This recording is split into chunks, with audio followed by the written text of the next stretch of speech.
Definitely mailed in Friday. Jim Caddy, Dave Feschuk from the Toronto Star with you. Overdrive is brought to you by FanDuel, bringing you everything from the opening line to the final score. Coming up very shortly, Mike Farron will stop by. MLB Network host and Ryan Dinwiddie will stop by, coach of the Argos who have the weekend off. Tonight we have Calgary in Saskatchewan, 9 o'clock. TSN 1, 3, and 5. Tomorrow night, Ottawa and Hamilton. And on Sunday, BC and Edmonton. So only 3 games this week, which is kind of odd, but it does happen. And a week from now, the Toronto Indy will be in the streets of Toronto. They'll be off and racing.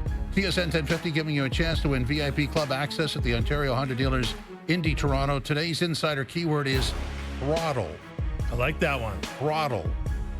Starting right now, you have 10 minutes and 50 seconds to text throttle along with your name and city to 105050. Next Monday, or this Monday actually, first up will be calling one listener with a VIP package, including seats in a covered suite, located trackside and turn 11 food and beverage, access to the IndyCar paddock to get up close with teams, cars, and drivers. And of course, standard message rates apply. Full details at tsn1050.ca. I love the sound of engines revving in the distance, man. It's a great weekend in Toronto when the Indy cars are in town. And the Jays will be home too, so go train. Yes. Local transit. Or just walk. Yeah. If you can. So we were playing that Mini Max game. Let's do it with the Raptors while we're waiting for Mike to talk about Major League Baseball. What is your minimum for the Raptors as they stand right now? Like, my minimum might be the same as my maximum if I'm talking about what I expect them to do between now and the beginning of the season. Yeah. Because it's precisely nothing. I mean, they've kind of tied up a lot of money in all these guys. They don't really have a lot of leeway here. And all the hope that maybe we had of Masai Ujiri pulling a big name out of his hat with a big kind of franchise-changing trade, I think that's dissipated, because guess what? Masai Ujiri is not working there anymore. And it feels to me like, there's a belief that what they have now can get them where they want to go, at least for the coming season. And maybe keep them there for a year or two. I guess my minimum is they leave it as is. But as I say that, this is kind of like the Leaf conversation. If you get through their starting 5 of Quickly, Ingram, Barrett, Barnes, and Pirtle, then you get to the second unit, Shed, Dick, Abaji, Murray Boyles, and Mobo, and also Jacoby Walters in there. You've got a lot of young players. And as I said to Jack the other day, some of those guys started and played big minutes, and now they're going to be asked to do finer tuned, more specific stuff with less minutes. And they've almost got duplication of service there. I mean, they have some assets. If they wanted to do some asset management, they might be able to do that. It's possible. They could thin out the ranks a little bit. You're right. It's a pretty young second unit. Yeah, and you're right. It is a young second unit. You could probably better define the rules. And let's face it, they're still short of shooting. So they got to be looking for that somehow. They're still short bigs, right? That's been a constant problem. So there's definitely things they can improve, but I'm just not sure that this is the moment for that. Right? You almost have to let it sort of go on its own course for a while. I mean, if you're going to finish 6, that's a consensus that's as good as they could do. If you leave it alone, why wouldn't you just do that? Do that and see where you are. Yeah, because I think like the problem with this team, Jim, for me is just haven't seen them play together enough. Well, you haven't seen the starting 5 because Ingram hasn't played. Yeah, and even Quickly didn't play enough, right? Like, no, for a guy making $32.5 million for the next 4 years, there's a lot to be proven there about what he can actually bring this franchise. So, I think that this is a really important year just to kind of start to understand what this team can be under Darko Rajakovic, because it's not clear right now to me. No.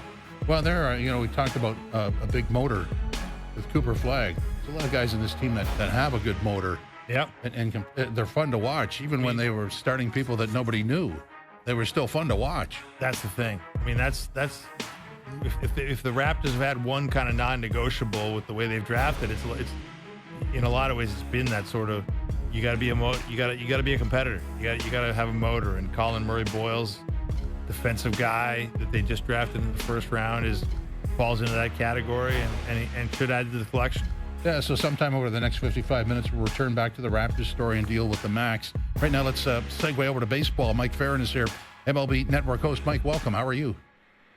I'm great, guys. How are you? Very good, thanks. So, with the Jays doing what they're doing and obviously fast forwarding by just 20 days to the trade deadline, what do you see them doing?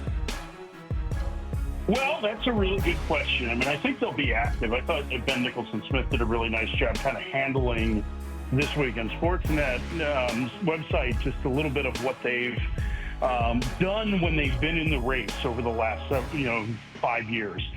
So my guess is it's going to be a little bit of a couple of things. I think they'll probably look for some offensive help. I think that's one of my more pressing concerns with them. I think that there are a couple of guys that might be a little bit out over their skis.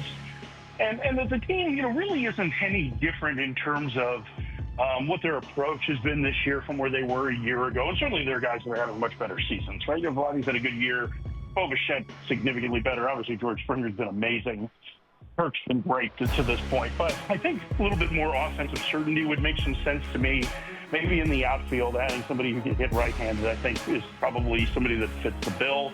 And then I think, they're probably looking for the same thing that most every team is looking for, which is guys that can miss bats either in the rotation or the bullpen. I mean, that's the name of the game, is how do you get strikeouts? And while the pitching staff has been pretty good of late, I don't think they need to limit it just to say, hey, we need a bullpen arm or we need a starter.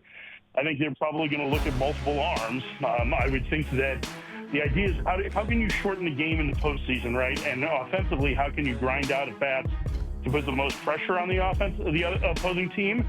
And so those will be the goals of what they're trying to achieve at the deadline. And as to who that means, I don't know, because we still don't know who's going to be selling and who's going to be selling what. That's the nature of 40% of the league making the playoffs. Yeah, for sure, Mike. And that really is the tricky equation to crack here between now and July 31st is who will be the buyers, who will be the sellers. And I guess, we've got a lot of time on our hands here, 20-some days until that moment. But, what's your best guess? Like, one team that keeps coming up, because the Jays obviously have ties to them and they have some interesting, intriguing assets, the Cleveland Guardians. Start there. Like, what's your best guess on Cleveland? Yeah, I mean, I think Cleveland, they just won 4 in a row, right? They won the opener of the doubleheader against the White Sox today. They're still in the wild card mix. Cleveland's a little bit of a wild card in this because they're a team that will, and I'll steal the word that John Mozeliak, the head of operations for the Cardinals, loves to use, which is they love to arbitrage, right? So they will buy and sell at the same time. Just because they trade somebody doesn't mean they're punting a season.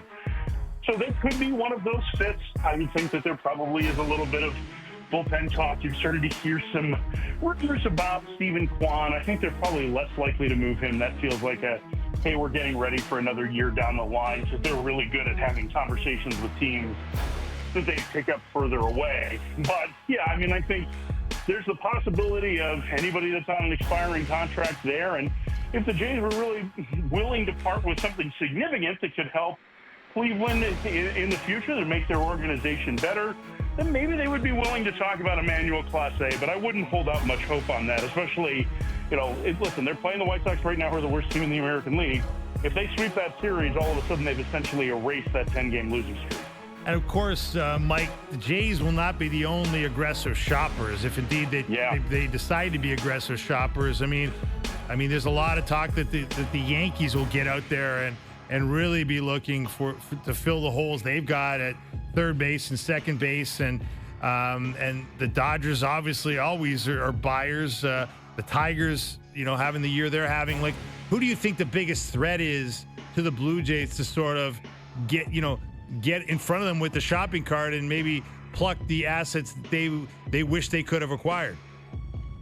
Yeah, so it's a good question, because the problem is that not everybody's looking for the same thing, right? So I don't know that the Jays are necessarily looking for third base help in the same way that the Yankees are. And while I think Yankee fans have their hearts set on Eugenio Suarez, I don't know that the Diamondbacks are really willing to trade him yet. They're still, 5.5 games out in the wild card mix, and they feel like they have a talented team even with the injuries that they've had. So, I think the teams that tend to be aggressive, I think Seattle will be aggressive at the deadline. They have a very deep farm system.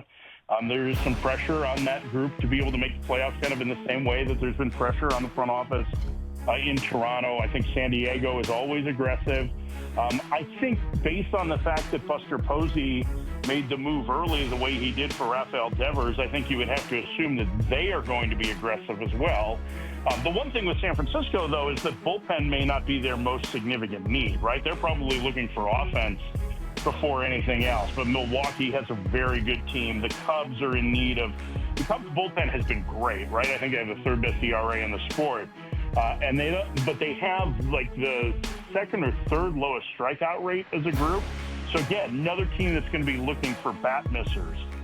And the Phillies will always be aggressive. So, I mean, like, we can go down this list.